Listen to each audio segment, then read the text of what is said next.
How would you feel if I tell you that the government, without any conditions, will give you, say, rupees 1,000 for free?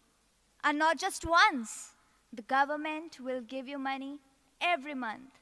And not just you, your family, friends, relatives, and every citizen of this country will get the money for free unconditionally. Some of you might be thinking that this isn't even possible. But let me tell you, this is an economic policy which is seriously being concerned in many countries of the world today. Greetings to everyone. I am Rinal Joshi, and the topic which I've chosen for today is universal basic income is the only way to eradicate poverty.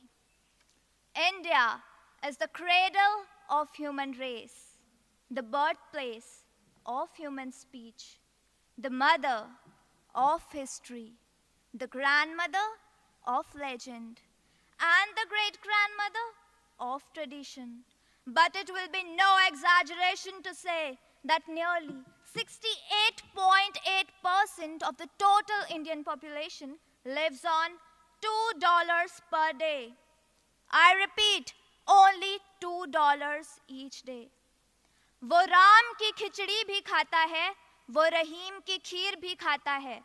वो राम की खिचड़ी भी खाता है, वो रहीम की खीर भी खाता है.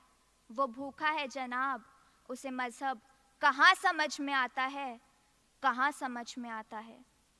Poverty is not a natural calamity like earthquake that just happens, but rather it is a result of unfair laws and inequalities.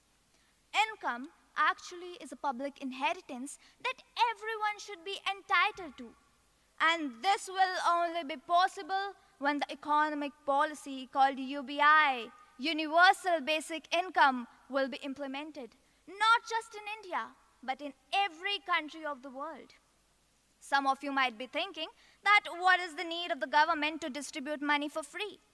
But the most important reason of doing so is the job losses that are happening and will happen due to automation and artificial intelligence. Believe me, the results of UBI are going to be fascinating. The nutrition level of the families and particularly children will go up. There will be improvement in the educational outcomes. And we all know very well that without education, thinking of employment or earning livelihood is next to impossible. Along with education, people will get food, shelter, healthcare, and whatever is necessary for a bright future. But I have a doubt. What is the need of giving money to a person who is already rich? The money from basic income for the super rich person is just useless. So in my opinion, the government should selectively choose people to hand out this income in order to eradicate poverty. I have to say a lot about this amazing topic, but as time is running out, I would like to conclude by saying, yes, I agree that UBI now is the best possible way to eradicate poverty. But the youth of the country should not be dependent on anybody for anything. मुसीबत चाहे जो भी हो, हर आपदा को अवसर बनाना है. मुसीबत चाहे जो भी हो, हर आपदा को अवसर बनाना है. दिखाकर रंग अपनी मेहनत का इस देश को आत्मनिर्भर बनाना है, आत्मनिर्भर बनाना है. Thank you. जय हिंद, जय भारत.